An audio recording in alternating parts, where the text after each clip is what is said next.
The black car stopped at the red light.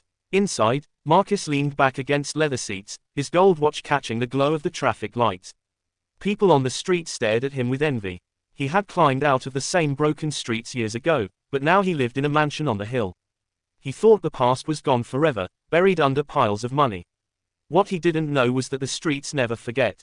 As the car moved forward, Marcus saw a group of boys at the corner, laughing, smoking, hustling like he once did.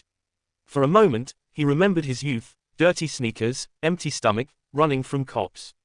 He shook his head and whispered, "Never again." But one face in that group stared too long. The boys' eyes followed the car, filled with something more than curiosity. They burned with recognition. Later that night, Marcus hosted a party in his mansion. Rich guests in silk dresses and tailored suits danced under crystal lights. Laughter echoed in the hall, but Marcus kept glancing over his shoulder. He didn't know why. When he stepped outside for air, a shadow moved near the gate. A voice rose from the darkness, "You remember me?" Marcus froze. It was the same boy from the street corner. The boy stepped closer, revealing scars across his cheek. "You left us," he said. "Back then, you took the money and ran.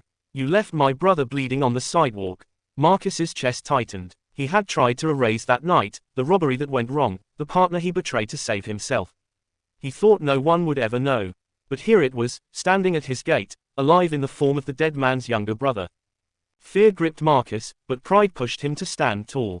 "That was years ago. I built a new life. Take this." He pulled out a thick envelope from his pocket, filled with cash.